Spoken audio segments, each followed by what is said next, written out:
అమెరికాలోని చికాగోలో ఉగాది వేడుకలు అద్భుతంగా సాగాయి. కృష్ణదత్త హనుమాన్ ఆలయంలో పరాభవనామ సంవత్సరాన్ని భక్తులు భక్తి శ్రద్ధలతో ఆహ్వానించారు. గురుపాదుక పూజతో ప్రారంభమైన వేడుకలు పంచాంగ శ్రవణంతో ఉత్సాహాన్ని రెట్టింపు చేశాయి. ఈ ఏడాది లాభ నష్టాలు, ఆర్థిక పరిస్థితులు, రాశి ఫలితాలను అర్చక స్వామి స్పష్టంగా వివరించారు.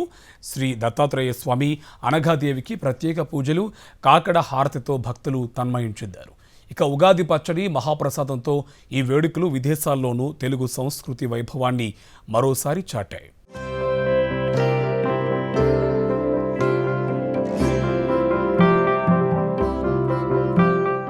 శ్రీ పరాభవనామ సంవత్సర ఆరంభాన్ని పురస్కరించుకుని చికాగోలోని కృష్ణదత్త హనుమాన్ ఆలయం కేడీహెచ్టీలో భక్తులు అపారమైన భక్తి, ఉత్సాహంతో ఉగాదిని ఘనంగా జరుపుకున్నారు.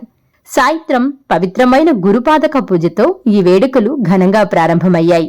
ఆలయ వాతావరణం భక్తిరసంతో నిండిపోగా ప్రతి ఒక్కరి హృదయంలో కొత్త సంవత్సరానికి కొత్త ఆశలు మొలకెత్తాయి.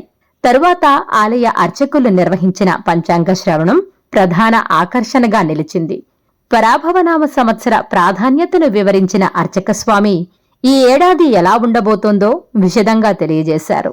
లాభనష్టాలు, ఆర్థిక పరిస్థితులు, వ్యాపార అవకాశాలు మాత్రమే కాకుండా మాన అవమానం, సామాజిక స్థానం, ఎదురయ్యే సవాళ్లపై కూడా స్పష్టమైన సూచనలు అందించారు. ప్రతి రాశి, ప్రతి నక్షత్రానికి అనుగుణంగా ఫలితాలు చెప్పడం భక్తులను ఆకట్టుకుంది. అదేవిధంగా ఆరోగ్యం మరియు ఆర్థిక పరిస్థితులపై త్రైమాసిక ఫలితాలు చెప్పడం ప్రత్యేకంగా నిలిచింది. వేడుకల ముగింపుగా కొత్త సంవత్సరపు తొలి అర్చనను శ్రీ దత్తాత్రేయ స్వామి మరియు అనఘాదేవికి సమర్పించారు.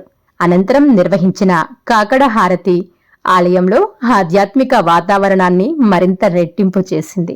భక్తులకు ప్రసాదంగా ఉగాది పచ్చడి అందించగా తరువాత ఆలయ సేవకులు ప్రేమతో సిద్ధం చేసిన మహాప్రసాదాన్ని అందరూ ఆనందంగా స్వీకరించారు. విదేశీ నేలపై ఉన్న తెలుగు సంస్కృతి, సాంప్రదాయాలను గుండెల్లో పెట్టుకుని ఇలా జరుపుకోవడం నిజంగా ప్రతి తెలుగు వారికి గర్వకారణం.